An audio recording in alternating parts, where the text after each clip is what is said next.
And I'm back in this thing. I had to come up here to the Ford dealership. Just trying to call these cats, man, because I had to turn my car in.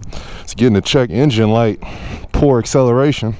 They said they was gonna do a diagnostic on Thursday. It's Saturday now. We ain't got no follow-up call, no nothing. So I had to come up here and see what was going on. But I figured I'd talk to you guys about this last course that I just finished up, my first course in the doctoral program, doing big things.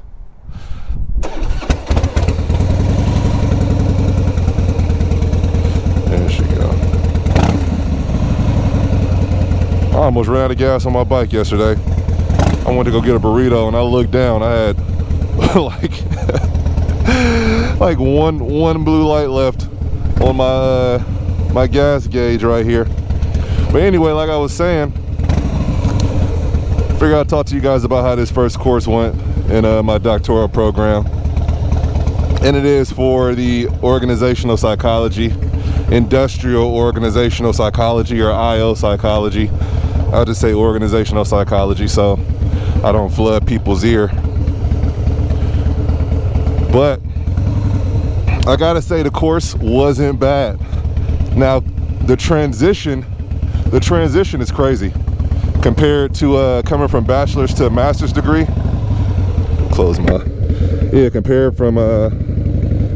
Compared to going from the bachelor's to the master's degree, it was much more significant in the sense that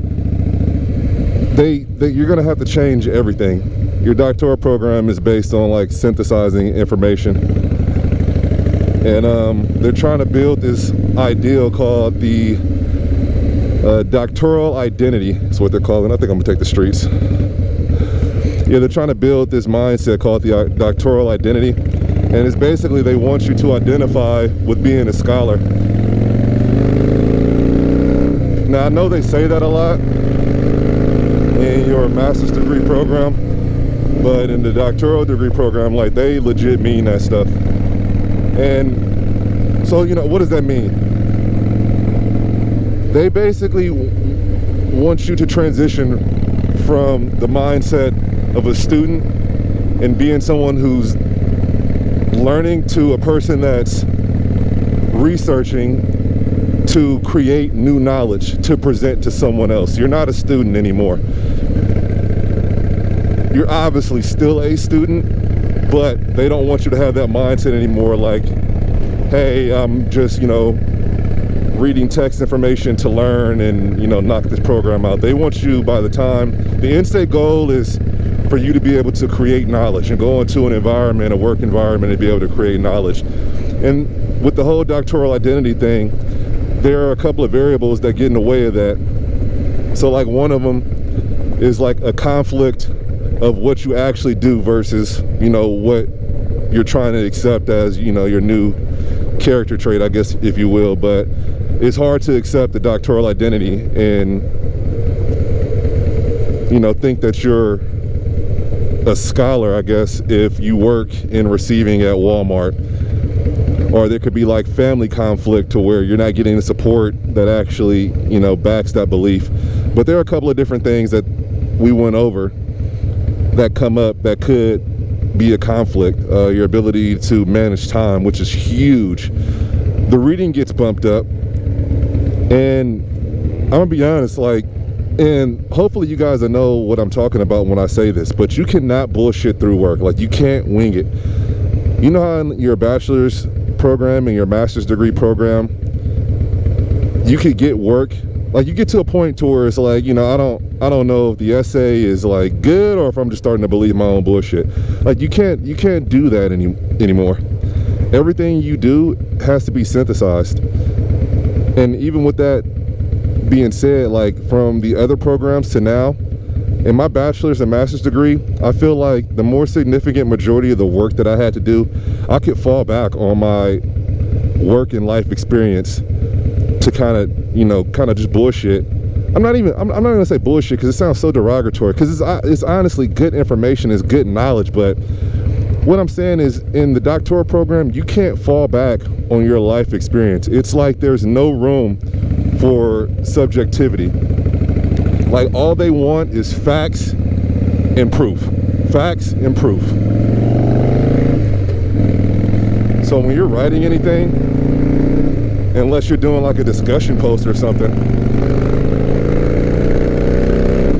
yeah, when you're writing anything, you can't fall back on that type of stuff anymore. You can't bullshit your way through it, because they'll call you out on that immediately. And that's another thing that they discuss. You know, you have to have thick skin, because they're gonna tell it to you straight. And you know, I respect that too. I'm not a sensitive dude, but if you're sensitive, this may be an issue for you. But if you write some trash, they're gonna tell you it's trash, but it's all to help you learn and improve.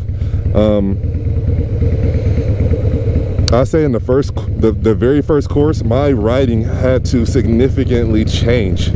And with that being said, I had to take more time to write. And then with the reading information, there's a lot more critical thinking that's involved, because when you're synthesizing information, it's not a summary. It's completely different from a summary. Like, you're trying to consolidate multiple groups of information and find gray areas or extract new knowledge from the source material that you have.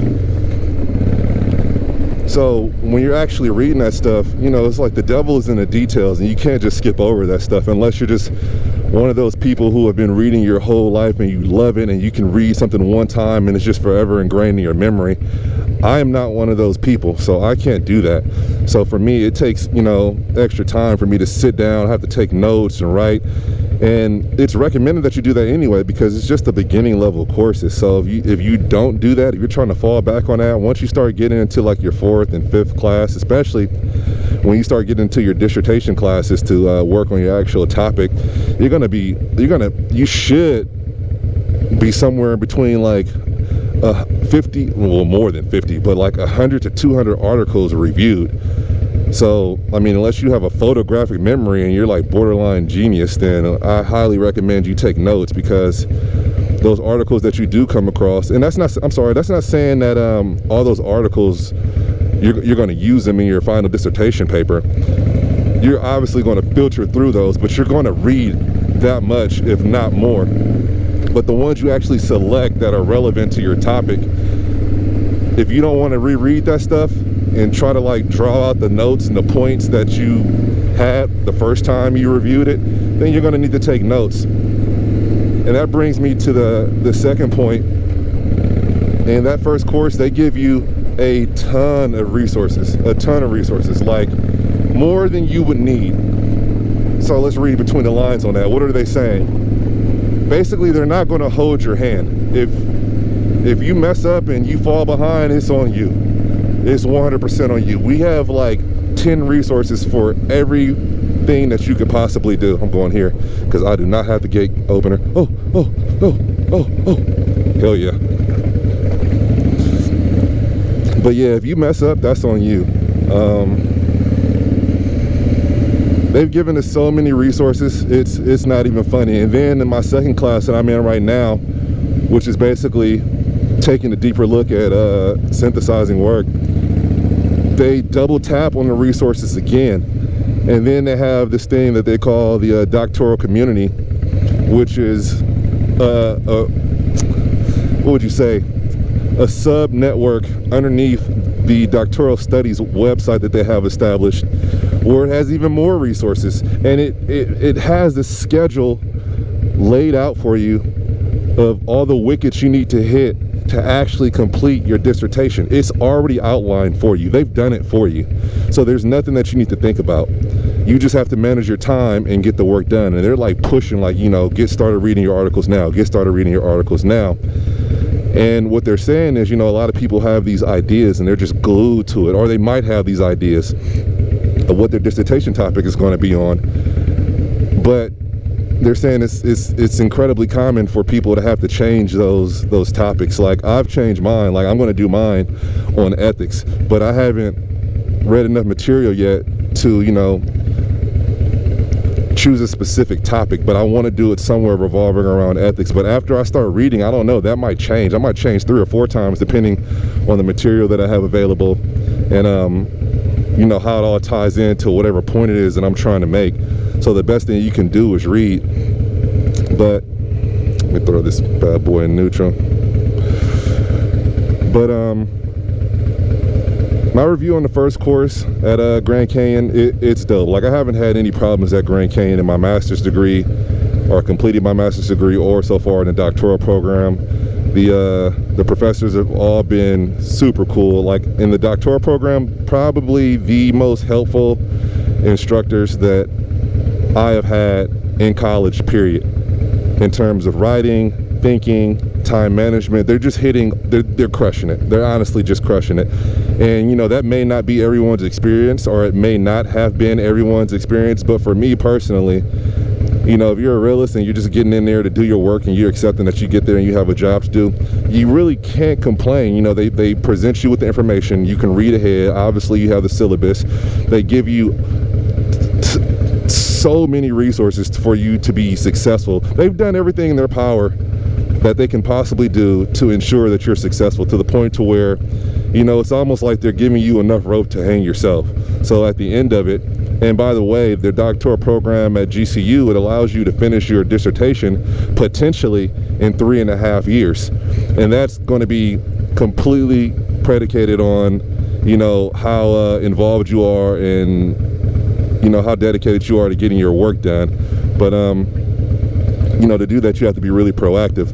But what I was saying is, you know, they're giving you enough rope to hang yourself. So at the end of that 4-year point or 5-year point or 6-year point, if you're not done with your stuff, that's, you know, you don't have anyone to blame but yourself. And that's where they want you to be as a doctoral scholar anyway. You know, no one should have to hold your hand, you know, and that's just the bottom line. So if you guys have any specific questions on the doctoral program, you know, feel free to drop it in the comments below. I'll get back to you and make a video on it. But so far, so good. So we're going to keep this thing rolling.